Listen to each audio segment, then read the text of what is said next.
What's going on? And welcome back to Be Continued With. I'm Mike, and I just want to take a quick moment to thank everyone who's been showing the channel mad love, especially my man, BobCatt the Legend. He's blessed us with another track. It's entitled From the Soul, and it fits perfectly with our breakdown of WandaVision, Episode 6. It's the Halloween Spooktacular show, and it even comes with its own Malcolm in the Middle intro. Shaky cam? Check. Introduction to our cast members? Check.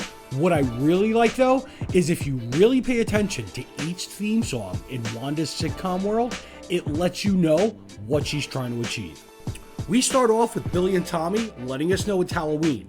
Now Pietro, Peter, whatever you want to call him, is on the couch and scares them using his super speed, while Wanda and Vision come downstairs decked out in their comic book getups.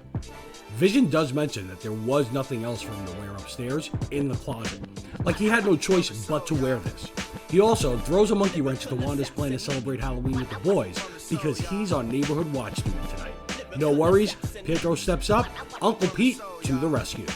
Now this Pete has the personality from the Fox version, which is nothing like the MCU one. But it does perfectly fit with what's going on because when Wanda calls him out on not even having a costume, him and Tommy speed off and return dressed as the comics version of Quicksilver, complete with shaving cream for some fun. At this point, we catch up with Monica and Haywood talking about how Wanda kicked his ass, and Director Haywood throws some serious shade at Monica and then throws her, Wu, and Darcy off base. As they're getting escorted out, Monica and Agent Wu take out the agents and go rogue.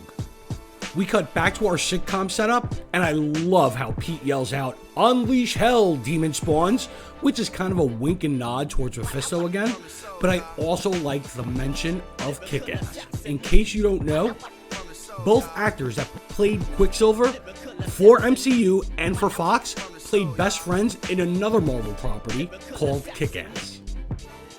After Wanda and Pete have a conversation about how different he is and how this is all playing out, Wanda ends up talking to Herb, who is dressed as Frankenstein, only to learn from him that Vision is not on duty tonight. By this point, Vision knows that something is wrong, so as he makes his way around town, he runs into a lot of glitches in the Matrix. Something is not right. But for now, we have to go to a commercial.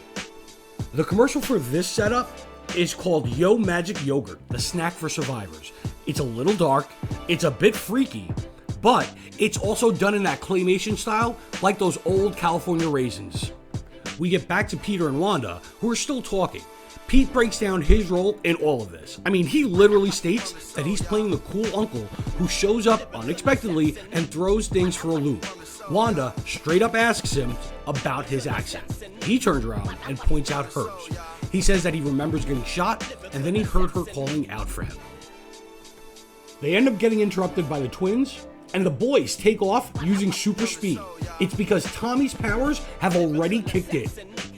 We switch back to reality and catch up with our Mystery Inc. team, who learn that Director Haywood already knew of a way to look inside of Westview.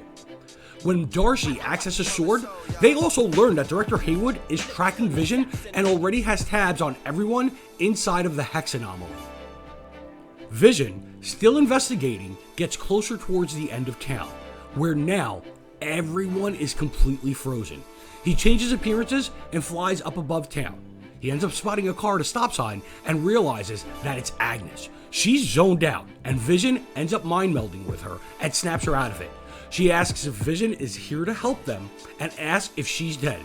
He asks why, and she says because he is. She screams repeatedly the word dead. She name drops Wanda and freaks out some more. That all Vision could do is snap her back into her TV trance. She pulls a U-turn and Vision heads out towards the edge of town. Darcy ends up discovering that Monica has somehow been changed on a molecular level because of entering and exiting the Hex.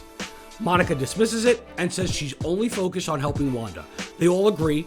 Agent Wu and Monica head off, and Darcy ends up staying to get more intel.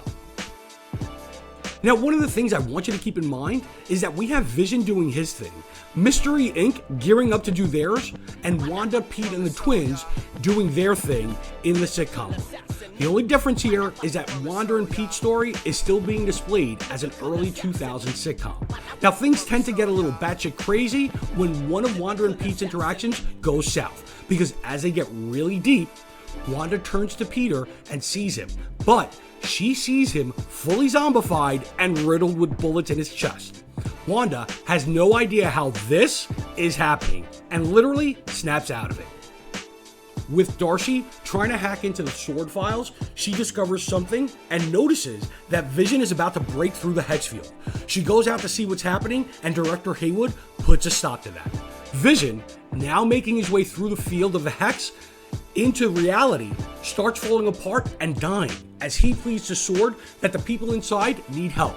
They just watch, and suddenly Billy's powers kick in and he feels that Vision is in trouble. He's also seeing it happen. He runs and he tells Wanda.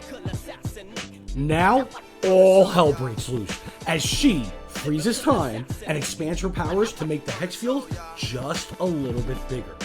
Sword and Darcy get caught in the hex. Haywood gets out in time, and Monica and Wu see all this go down as Vision is saved by Wanda. All of Sword is now a circus and a carnival within the hex field. We don't know what happened to Darcy, and the hex is even bigger now. That's how we end episode 6, and remember folks, there are only 3 episodes left in this series. One of the things I want to point out are the glitches. Just like when Pete recalls a story from when he and Wanda were young, but Wanda remembers it a bit differently.